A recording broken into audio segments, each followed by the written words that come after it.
And Kyler makes the Vikings immediate contender. Well, the first thing is this. If you bring in Kyler, you're pretty much admitting you're done with J.J. McCarthy. Correct. Like we talked about Aaron Rodgers.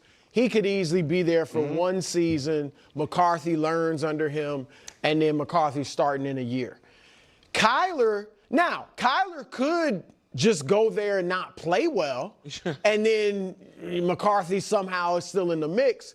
But what this would say to McCarthy is, we're done with you. And look, in fairness, he has not delivered, and being hurt more than half of his time there is part of not delivering. You just been hurt.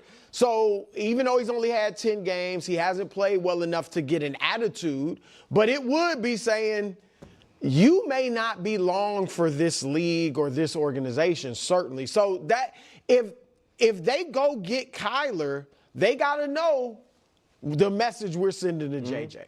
That said, if they get Kyler, look, we all can think about his great highlights. He made 2 Pro Bowls, I think legitimately his second and third years in the league. But in 7 years in the league, I guess you can say 6 healthy, he made the playoffs once. And he had 1 winning season in Arizona. Now, they never had a top 10 defense. He never made them a top 10 offense either, but they never had a top 10 defense. He would have that with Minnesota.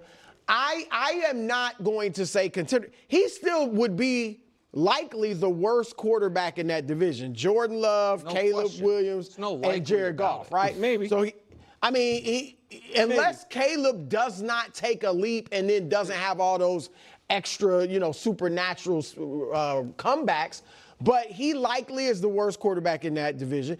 Now, they had that this year and won 9 games. So I think they will be a playoff contender. Could maybe make a run and get into the playoffs. I'll be a little bit hesitant to say Super Bowl contender. Go, KW. One day I was driving my car. I made some bad decisions. I said, you know what? I can get to the middle of Connecticut on just a little bit of gas. And next thing you know, my car shuts off. I was in a Prius at the time. Prius, you don't need gas. You do need a little bit of gas. It wasn't all electric a long time ago. All right. The car is now dead.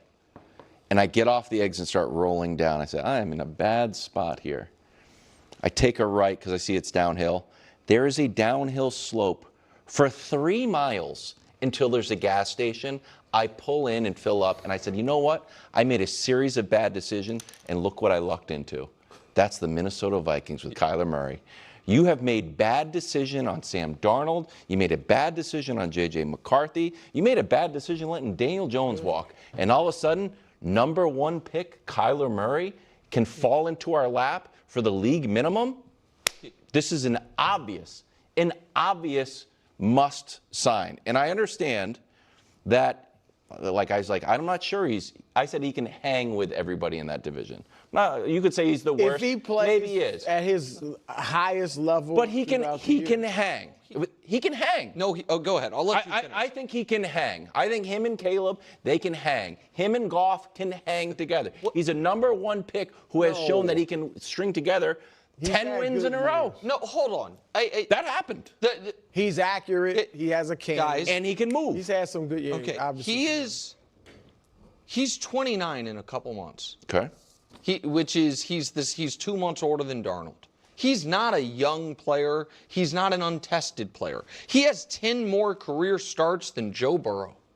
He has, when we look at these guys that are reclamations, Darnold got 38 starts with the Jets. Geno got 30 in his career before Seattle, and he was out in the wilderness for a long time.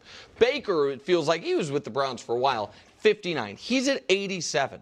We know exactly who Kyler Murray is. He went to the playoffs. I think hold on. 40% of the league goes to the playoffs every year. Well, I'm just saying it's not comparable to if Sam Darnold took the Jets to the playoffs. No, but Baker went to the playoffs. Yeah, Baker that was went a sign that he could pop. He is, none of us at this table think he's one of the 20 best quarterbacks in a 32 quarterback league. Yeah. I really think Dan Losky said it days ago best. I like Kyler to Minnesota. I don't love Kyler to Minnesota. I don't think what Kevin Unell wants to do. That's what Kyler does best. And it's unclear to me that Kyler can actually grow and evolve and adjust And Travis said it best, and I'm so mad that I didn't say it in my previous video, because Nick was like, Kyler should go to the Rams and he can learn from Stafford and learn how to study film and this or that. And Travis was like, after all these years, if you're not doing that, like what are we talking about here? Essentially, right? The whole you can lead a horse to water, but you can't get it to drink. Like it's just like what are we doing here? And maybe there is a psychology of this, and Nick did talk about this a little bit. And this is definitely something that I really love to talk about. The idea of like, when you just keep winning and you never really have a loss, essentially, like that facilitates change. When you fail, you grow from your failures, not from your successes. When you fail, that's when you're forced to be like, oh, I got to evolve. I got to grow. I got to adapt, right? Survival of the fittest. It's not just by you winning. That's how you essentially become a crazy person. So it's you evolve through your losses, through your struggles, and maybe that is Kyler. And so that's why if you can get him for the league minimum, which is what it'll reportedly be, yes, if you have the infrastructure and you have the confidence, then it's worth bringing a Kyler in. But I do think Kyler, like you say, like, oh, he can hang with Jared Goff. No, he cannot. If you put Jared Goff on the Vikings or put Kyler Murray in the Vikings, it's night and day difference. In fact, Kevin O'Connell would love a Jared Goff. That's the exact quarterback that he wants. That's why I didn't like the move. The idea that people are talking about Lamar Jackson going to the Minnesota Vikings. I'm like, that's not what the Minnesota Vikings are looking to do. That is not the style that they're going to look to play. Now, I'm not going to hold Kyler Murray's past too strongly against him because it is the Arizona Cardinals. So that's why I don't want to get too lost and like, well, he's played 80 games and this or that. Like, I do think there's a utility to having a Kyler Murray on your team. I do. But, I really think that the more all of this plays out, the more we appreciate and understand offensive coaching. Everybody was so excited and obsessed with the idea of finding the next Mahomes, finding the next Josh Allen, finding the next Lamar Jackson. It was proof that these hypermobile, physically gifted quarterbacks can truly win. That you don't need a Peyton Manning. You don't need a Tom Brady, a Drew Brees, that like see these quarter, like this is what it is. If you're a quarterback, if you're a pocket passer like a Stafford or a Jared Goff, you're a dinosaur. Your days are limited. But I think the way how these coaches operate, the way how they want to run their offenses, if they could pick a hypermobile quarterback, which is, I'm not even going to say dual threat. I'm just going to say hypermobile, and someone who wants to be off script like a Kyler Murray or choosing this pure pocket passer. I'm not even going to say Stafford. We'll just say with like a Jared Goff, they're going to choose a Jared Goff. They're going to choose a Jordan Love. They just are. They just are. And that's the way that I look at it. And don't get me wrong, the off the script, the mobility, and some of those spectacular plays are great. And we saw it with Caleb Williams probably more than anything, I feel like, this past playoffs. But we also saw what happens when you make some bad mistakes and when you don't run and operate the offense at the highest level, right? And so it wasn't Sam Darnold's off-script magic why they won the Super Bowl. It wasn't, and the off-the-script magic did not save Patrick Mahomes and the Kansas City Chiefs. It didn't save Josh Allen. It didn't save Lamar Jackson. It just didn't. And so I just think that ideally, I feel like we went into this pendulum. We keep talking about pendulum swings. The pendulum swing of like, get away from the pocket passers. We want the more mobile, the better. It's amazing, amazing, amazing. Coaches finally know how to, utilize these quarterbacks, and this is what they want to take advantage of, et cetera, et cetera, et cetera. And I think we're now going to find more of a happy medium where it's like, yeah, you don't want your quarterback to be as, to lack the mobility. You don't want him to have Jared Goff's mobility, but, maybe like a Drake May level of mobility of like, yeah, he can still run, he can still make some moves, but like it's not his first instinct and it's not what he's going to rely on heavily because he wants to truly throw the ball. But when you need him to use his legs, you can do it. Kind of like a Brock Purdy. Kind of like You know, like I just said with Drake May. I'm trying to think of any other young and up kind of like maybe like a Jordan Love too, to a degree. It's kind of hard because since Jordan Sean Love had been injured for a few years in a row, it's kind of hard to know like what is his default, you know, what is his comfort zone in that regard, because we had the one season where he just didn't want to run at all.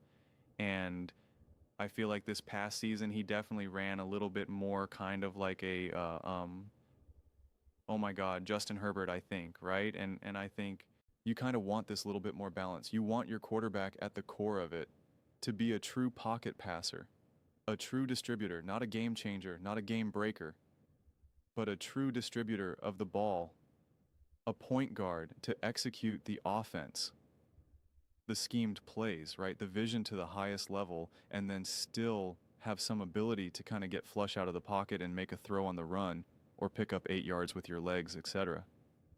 I just think that becomes more the prototypical quarterback, which is in a lot of ways is Hoot Mahomes was what 2020 moving, you know, I don't know the exact cutoff, but essentially like, you know, people in their minds think that he was like Josh Lamar, and it's like actually not, you know, and in fact this past season he needed to do more of that, and it literally broke him, and it's not what I'm expecting Patrick Mahomes to look to do next season, right? So I just think Kyler Murray, you're getting potentially a little bit more dated of a version of a quarterback of what they believed was ready to take over the NFL. In a lot of ways, Kyler Murray and Deshaun Watson and whatnot, like they were supposed to be the next Patrick Mahomes. They were supposed to be Patrick Mahomes before Patrick Mahomes. They were like, wow, this works. Like this legitimately works. This is spectacular. And then Mahomes like really was like, no, this is how it's done. And then you have Lamar, then you have Allen, and you're like, oh, wow, this is the NFL now, man. This is the NFL. And people thought that if you just have a version of them, it's good enough. And I don't think it is. I don't think it is. I think it's interesting. I think it's fun to watch. And I do think that the Vikings would be better. But I don't think it's, you know, it's kind of like, I'll end here, but it's with Kevin Wilde's, you know, his off-ramp gas story. It's like, yeah, you were able to get to the gas station, but you know what? You still need a new car. You still need to change your car. Your gas tank is actually messed up. Okay? And it showed you that you actually had more gas than you really did. So, yeah, you got an off-ramp and you were able to get to the gas station. You're not stranded on the freeway, but it's not the long-term play. And yeah, that's the way I see it. Those are my thoughts. I'd absolutely love to hear yours. What do you guys all think about the Minnesota Vikings, Kyler Murray? Does it make them contenders? Let me know your thoughts. I read every single comment. It's whether you agree with me or disagree with me. Either way, let's get some discussions, get some fights, but ultimately let's just have some fun. And please do consider subscribing. We're building an amazing community here and absolutely love to see you part of it. I want to build something that we all generally feel connected to. Something that we're really excited to be part of. I think we're well on our way to doing it. Please don't forget to give this video a thumbs up, as it really does help the visibility and the algorithm. Thank you so much. See you next time.